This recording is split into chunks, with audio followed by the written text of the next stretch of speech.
Hey what's up my super amazing students, my name is everyone is Atish Jain.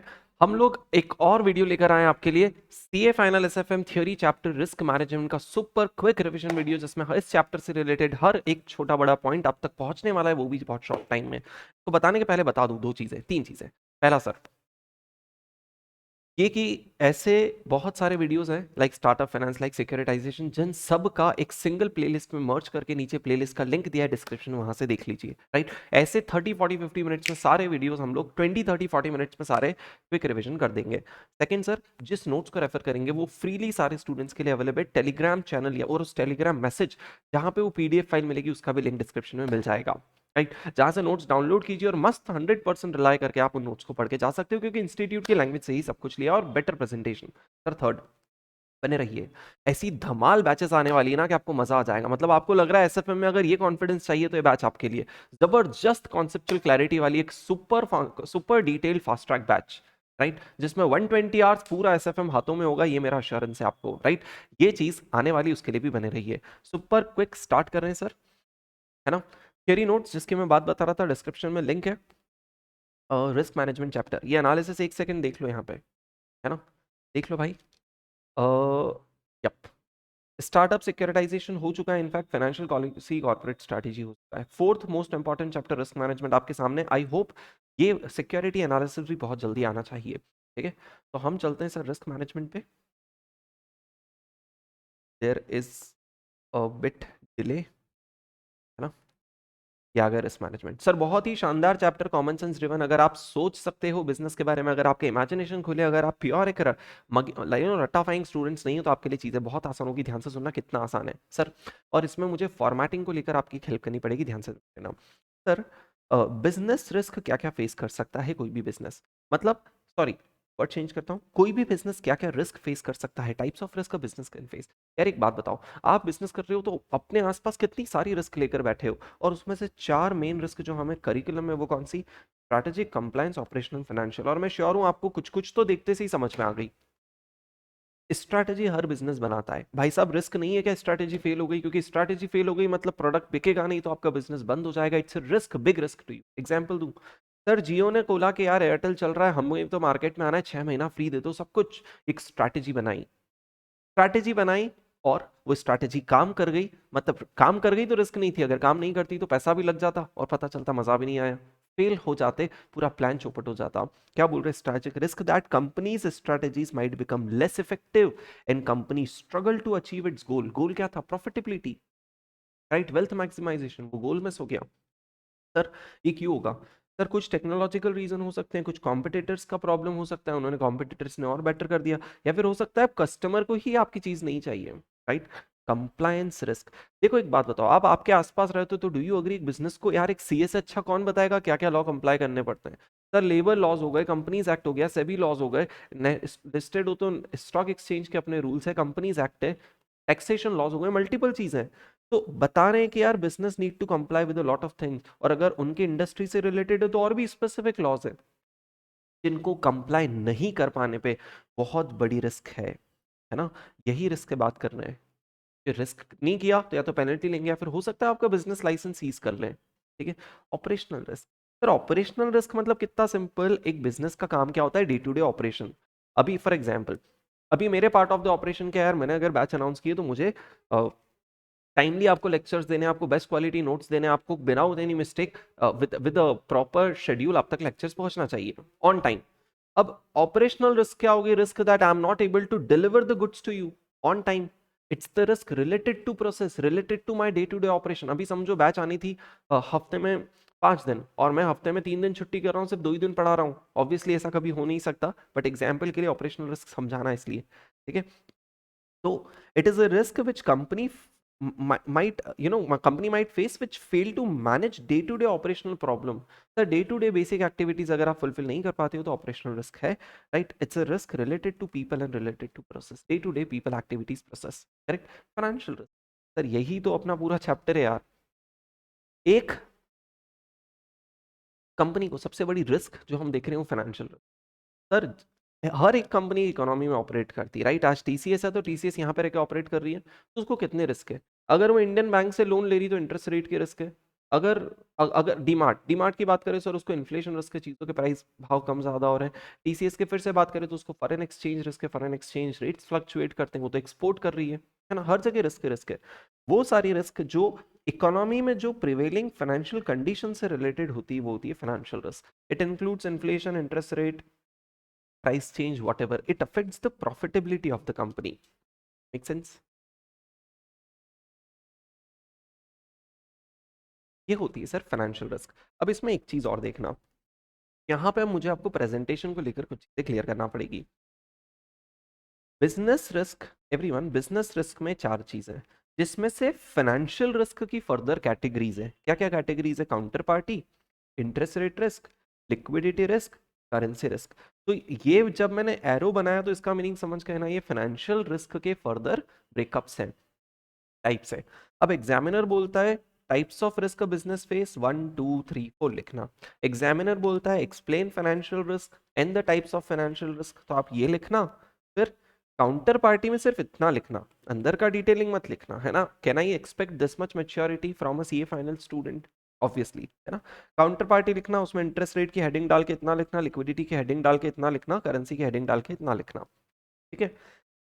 और जितने भी points हैं, अब हो सकता है वो स्पेसिफिक फाइनेंशियल रिस्क के बारे में ना पूछ के स्पेसिफिक काउंटर पार्टी रिस्क के बारे में पूछ ले। वो पूछे explain counter party risk and it's detail, या फिर ऐसा बोल they explain counter party risk, how do you identify those risk and how do you manage those risk. तो उस केस में आपको ये पूरा लिखना है।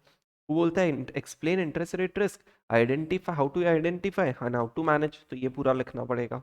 Are you understanding? Depending on nature of question आपको अपना सोल्यूशन फ्रेम करना पड़ेगा। मैं वो क्वेश्चन आंसर फॉर्मेट में चीजें नहीं देना चाह रहा था, है ना। चलो फाइनेंशियल रिस्क के टाइप स्टार्ट करें सर। काउंटर पार्टी रिस्क कितना सिंपल है यार, एक बिजनेस में हर दिन आप डीलिंग ही तो करते हो अलग अलग लोगों से। परचेसर से डीलिंग किया, सेलर से डीलिंग किया, बैंक से डीलिंग किया, लोन लिया, लोन दिया, खरीदा बेचा, हर दिन यही काम चलता है। अब इमेजिन करो हर डील में तब दो पार्टी होती है, एक आप और एक सामने वाली पार्टी। रिस्क दैट सामने वाली party might not perform his part of the transaction, ये एक रिस्क है ना, कि वो सामने वाली पार्टी उसका काम ही ना करे। आपने गुड्स बेचा, उसका काम था पैसा देना, वो नहीं दिया। आपने किसी को पैसा दे दिया गुड्स परचेज करने के लिए, उसने गुड्स नहीं डिलीवर किया आपको, ये भी risk. Risk that other party might not do his part of the obligation is counter party risk. This is what is being written over here, right. Sir इसको क्रेडिट रिस्क भी कहा जाता है। इसको आइडेंटिफाई कैसे करें सर? आइडेंटिफाई कैसे करें तो ध्यान से देखें। सबसे पहले दो बेसिक बताता हूँ जो आपको समझ में आते हैं। सर सामने वाली पार्टी उसका ऑब्लिगेशन कब नहीं करेगी? पहली बात, जब वो इंसॉल्वेंट हो जाए। इंसॉल्वेंट हो जाए मतलब यार उसके पास पैसा ही नहीं, आपको कैसे देगी? तो काउंटर पार्टी रिस्क क्रिएट हो गया। दूसरा sir, let down by third party. मतलब कुछ लोग होते हैं जिसका इंसॉल्वेंसी इशू नहीं है, किसी के इंटेंशन में ही चोरी है, पैसा है उसके पास, इनफैक्ट उसके पास गुड्स है जो मैंने उसको एडवांस दिया। अब एडवांस दिया, वो गुड्स डिलीवरी नहीं कर रहा है, right. It's again a kind of let down by the third party, counter party risk. Sir third, अब यहाँ पे थोड़ा सा इमेजिनेशन चाहिए। सर इमेजिन करो आपने किसी फॉरेन पार्टी से डीलिंग किया, या फिर पहले सर आपने किसी इंडियन कंपनी से डीलिंग किया, लेकिन गवर्नमेंट ने बीच में इंटरफेयर कर दिया और because of any government regulation वो डीलिंग कंप्लीट नहीं हो रहा है। आपने आपका काम कर दिया, दूसरा पार्टी उसका काम नहीं कर रहा है ना। जैसे अमेजोन ने बोला फ्लिपकार्ट हम आपको अक्वायर कर रहे हैं, अमेजोन ने पेमेंट किया, फ्लिपकार्ट एसेट्स वगैरह सब ट्रांसफर वगैरह कर रहा था, तो पता चला गवर्नमेंट बीच में आ गया, बोले कि नहीं यार we don't approve this merger, otherwise India में कंपटीशन ही नहीं बचेगा। गवर्नमेंट की वजह से, ये गवर्नमेंट रेस्ट्रिक्शन की वजह से सामने वाली पार्टी अमेजोन उसका काम कंप्लीट नहीं कर पाई, राइट। जिससे क्या हुआ, या फिर फ्लिपकार्ट उसका पार्ट कंप्लीट नहीं कर पाया, जिससे काउंटर पार्टी रिस्क क्रिएट हो गया। और यही चीज अगर कोई फॉरेन गवर्नमेंट करे तो hostile action by foreign government की हेडिंग में इस चीज को हम लिखते हैं। Are you please able to understand? Sir क्या एग्जाम में ये इतने छोटे छोटे पॉइंट्स लिखने हैं यार? स्टडी मटेरियल में तो इतने ही दिए, तो आई थिंक इतने ही लिखने चाहिए, correct. Sir last the failure to obtain necessary resource to complete a project. आपने किसी पार्टी को पेमेंट किया कि हमारे लिए प्रोजेक्ट कंप्लीट करो। अब पेमेंट के अलावा अगर सामने वाली पार्टी के पास सफिशिएंट रिसोर्सेस ही नहीं है तो वो कंप्लीट कर पाएगी क्या? नहीं। ये भी एक पॉसिबिलिटी बन सकती है that there can be a counter party risk. Difficult to imagine हो सकता है, बट ये वाला टॉपिक नहीं, ये बहुत ईजी है। इमेजिन करना कितना ईजी है सर, देखना। Sir how do you manage this risk? अब कितना सिंपल है सर, आप किसी भी पार्टी से डील कर रहे हो ना, उसके पहले उसका ड्यू डिलिजेंस करो, उसके बारे में जानो, उसका हिस्ट्री देखो, उसका सब कुछ देखो, then you deal with the party. Sir do not over commit to a single party. यार if you purchase everything from one party you are exposed, you are over committed to him, क्योंकि अगर उसने नहीं बेचा, उसने कुछ problem कर दिया तो you are gone. When you have only one customer, when you have, आप आपका पूरा माल एक ही कस्टमर को आप बेचते हो, प्रॉब्लम है, क्योंकि जिस दिन वो भागा कुछ नहीं बचेगा, जिस दिन उसने आपसे खरीदना बंद कर दिया आपके पास कुछ नहीं बचेगा। Correct, don't over commit and know your exposure limit. आपको जानना चाहिए कि यार एक पर्टिकुलर पार्टी को कितना क्रेडिट देना है, how much is the risk I should be exposed to, right. फिर सर आपके कंपनी में कितना किसको क्रेडिट देना है, उसके कुछ लिमिट्स होंगे, कुछ प्रोसीजर होंगे। उन लिमिट्स और प्रोसीजर को रिव्यू करो, देखो कि वो सही है कि नहीं, या फिर फेक टीम बैठा दी, वो फेक काम कर रही है। फिर देखना है सर, अगर आपको पता चलता है कि पार्टी ने डिफॉल्ट किया है, फिर उसके चांस है, तो कैसे आप रैपिड एक्शन लेकर जितना ज्यादा रिकवर कर सकते हो करो। ठीक है, be quick at that time to recover your money. And last sir, performance guarantee insurance या फिर ऐसी कुछ चीजों को यूज। एक बात बताओ, सामने वाली पार्टी को गुड्स बेचो और उसके अगेंस्ट उससे बैंक गारंटी ले लो कि यार कल को अगर आपने पेमेंट नहीं किया तो आपकी बैंक करेगी। ऐसा करने से आप तो फ्री हो गए ना, you have managed this risk. Please, ये था काउंटर पार्टी रिस्क के आइडेंटिफिकेशन और management. Sir interest rate risk के बारे में क्या बताएं, पूरा चैप्टर ही है।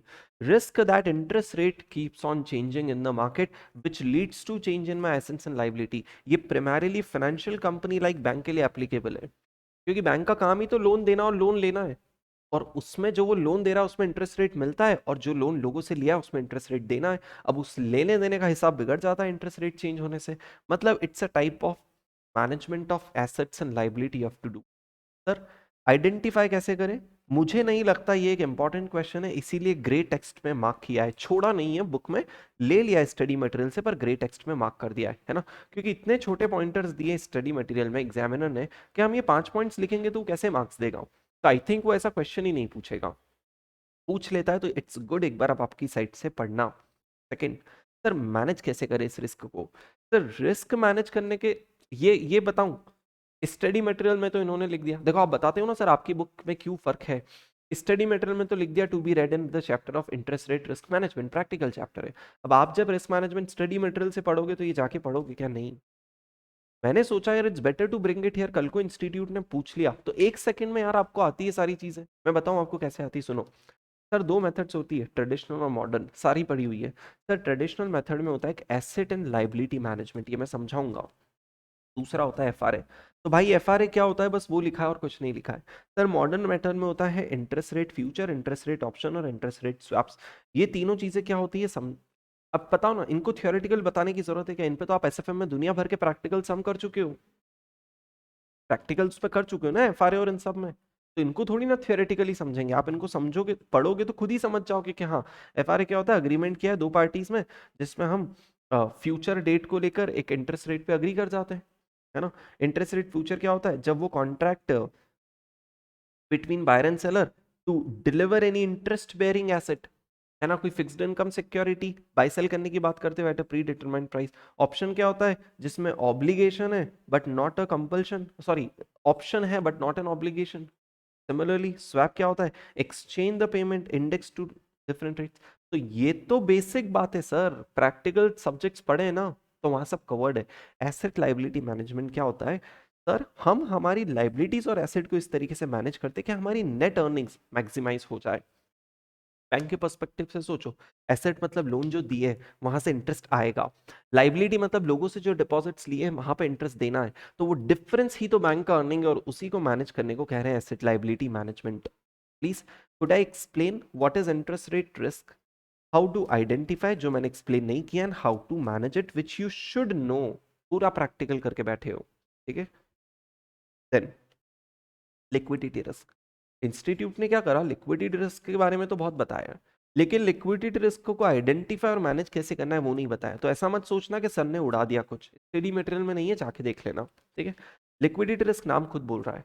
यार latest example silicon valley bank के साथ अभी क्या हुआ, यूएस का सिलिकॉन वैली बैंक, जिसमें सर क्या हुआ कि कंपनी में सब कुछ अच्छा चल रहा है, बट जब लोग पैसा मांगने आ गए तब बैंक के पास पैसा ही नहीं था, है ना।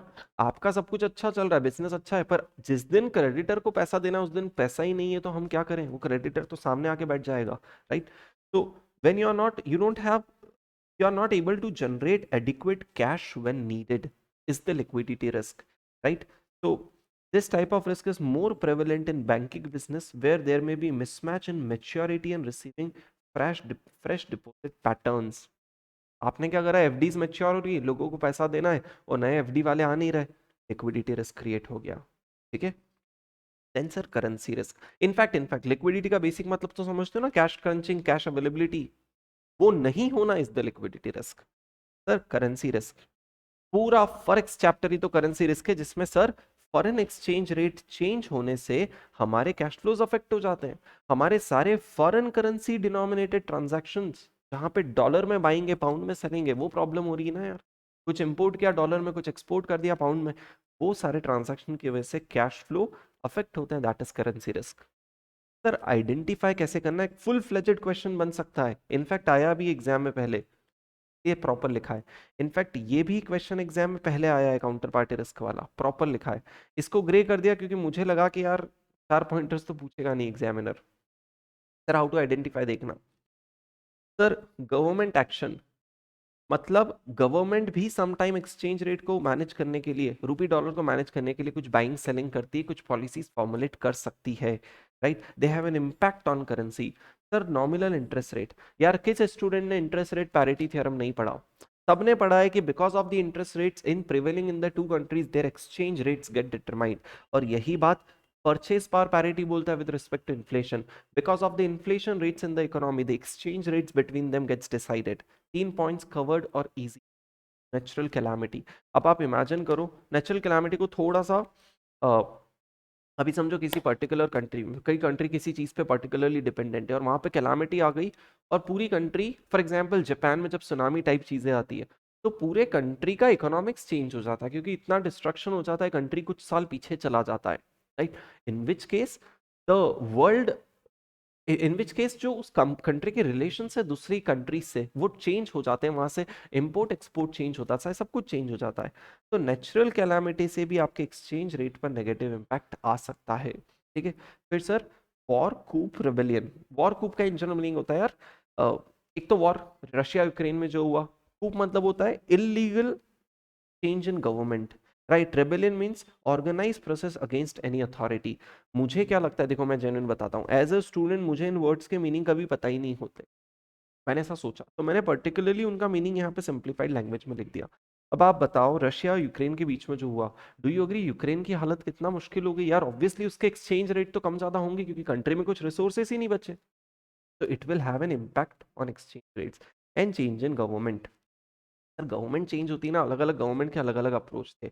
आज कोई पर्टिकुलर गवर्नमेंट है, हाँ, तो उनका अलग अप्रोच है, उनका डेवलपमेंट अप्रोच हो सकता है, कल कोई पर्टिकुलर गवर्नमेंट है उनका कुछ और अप्रोच हो सकता है। तो they frame policies accordingly which ultimately affects the exchange rate, right. क्योंकि उससे फॉरेन इन्वेस्टमेंट का भी फर्क पड़ता है, क्योंकि जितने फॉरेन इन्वेस्टर आएंगे उतनी रूपी बाइंग और डॉलर सेलिंग होगी, राइट, और उससे भी चीजों में फर्क आएगा। Now techniques to manage this risk.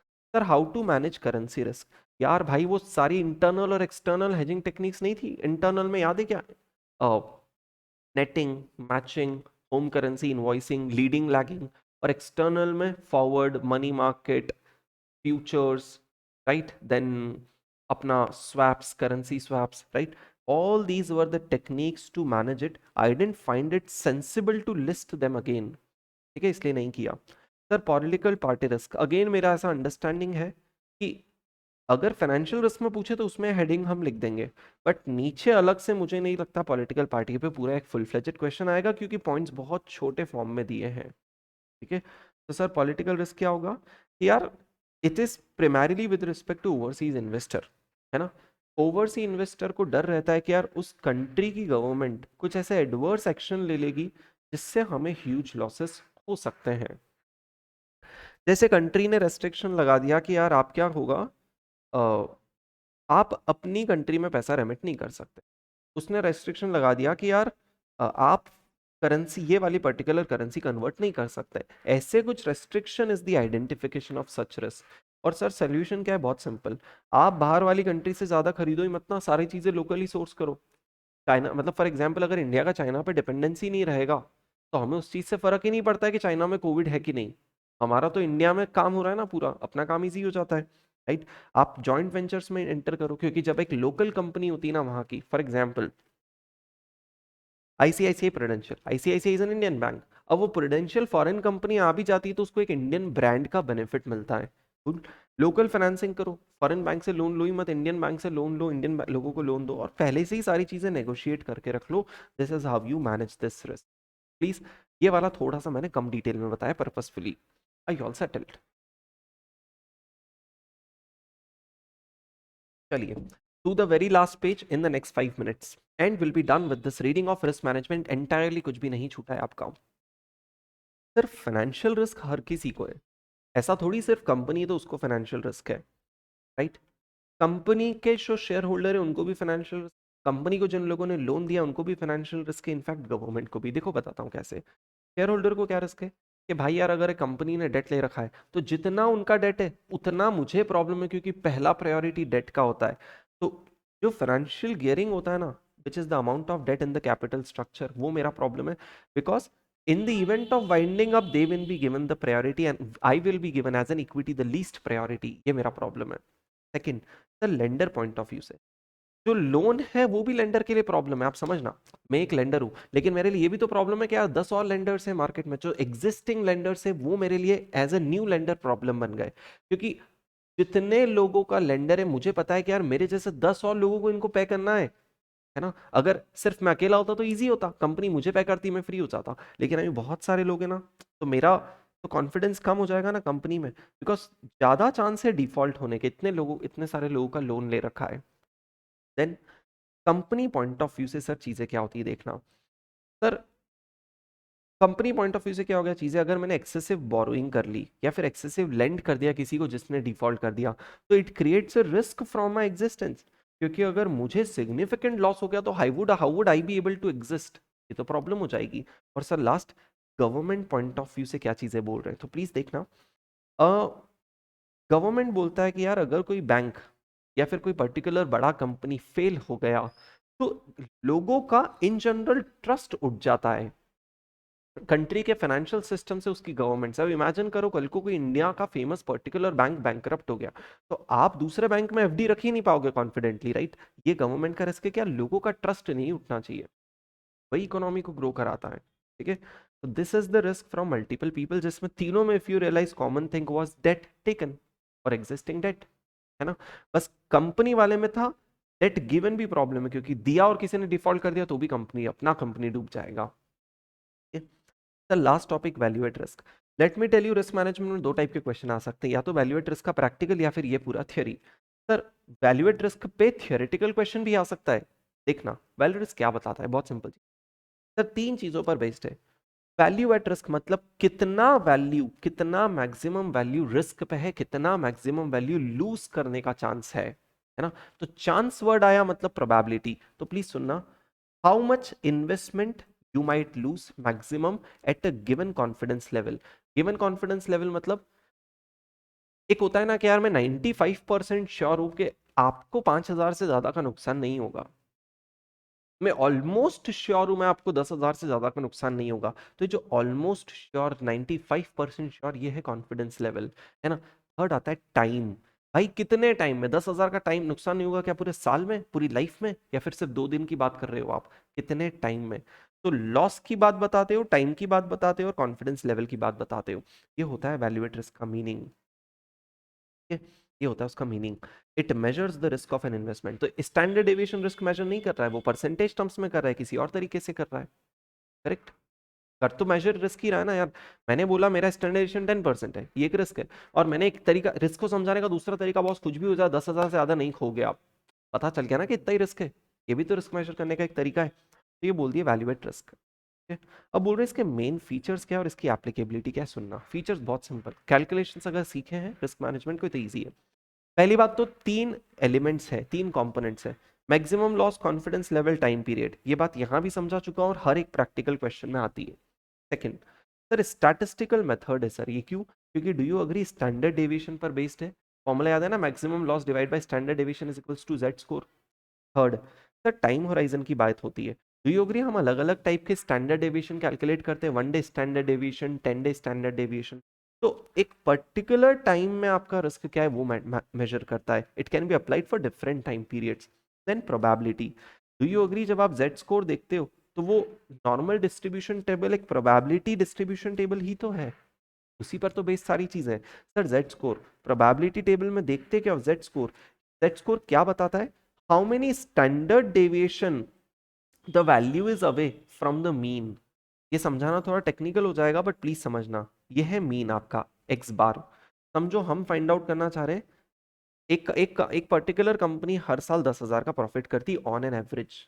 हम देखना चाह रहे हैं कि यार क्या प्रोबेबिलिटी इसको 50,000 का लॉस होगा इस साल में, पूरे साल में, टाइम पीरियड भी आ गया. तो हमने बोला मीन से कितना डेविएट कर रहा है, 10,000 के प्रॉफिट से 50,000 का लॉस, 60,000 डेविएशन है. राइट, अब 60,000 डेविएशन है, लेकिन एक बात बताओ, ऑन एन एवरेज प्रॉफिट कितना डेविएट करता है, हमने कहा स्टैंडर्ड डेविएशन कितना है, 20,000. तो ऑन एन एवरेज 20,000 डेविएट करता है और 60,000 का टोटल डेविएशन चेक करना है. मतलब कहना इसे, इस सिचुएशन में क्या प्रोबेबिलिटी है कि वो 3 times of standard deviation very कर पाएगा, 3 times of its average deviation. इस बार क्या प्रोबेबिलिटी कि वो 3 times of its average deviation deviate करेगा. ये होता है जेड स्कोर. समझाने की कोशिश की, थ्योरी का पार्ट था भी नहीं, फिर भी समझा दिया. सर कंट्रोल ओवर रिस्क, यहाँ पे आप रिस्क कंट्रोल कर सकते हो to figure out your maximum losses. These are the main features of value at risk. Sir last apply कहाँ करोगे, दुनिया भर की चीज सीख रहे हो, करोगे क्या, सुनना सर. आपके पास कोई भी पोर्टफोलियो या फिर कोई भी ट्रेडिंग पोजीशन है, वहां पे आप बता सकते हो, एक फिक्स कर सकते हो ना कि यार हम मैक्सिमम लॉस कितना करने वाले हैं. मेजर तो कर पाओगे, रिस्क मेजर करने का एक तरीका है कि चलो मैक्सिमम इतना होगा, आई एम सेटल्ड. दूसरा, आप बेंचमार्क क्रिएट कर सकते हो यार.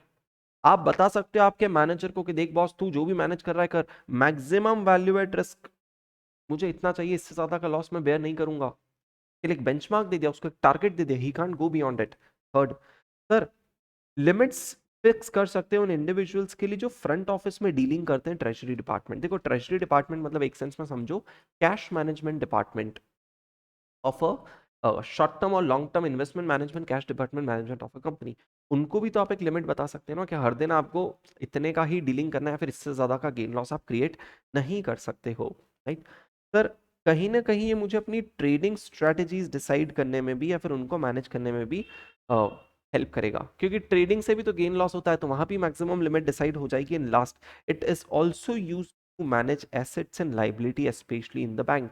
वहां भी मैं इस रिस्क मेजर को अप्लाई करके कर सकता हूं. This was everyone my best with respect to risk management. I hope I am able to convey everything mentioned in this notes, क्योंकि इस notes में वो तो सब कुछ है जो इंस्टीट्यूट मटेरियल में है. Perfect. Thank you very much for watching up the lectures. I'll see you in the next video. Bye. और बने रहिए, मैराथन आएगी. बाय.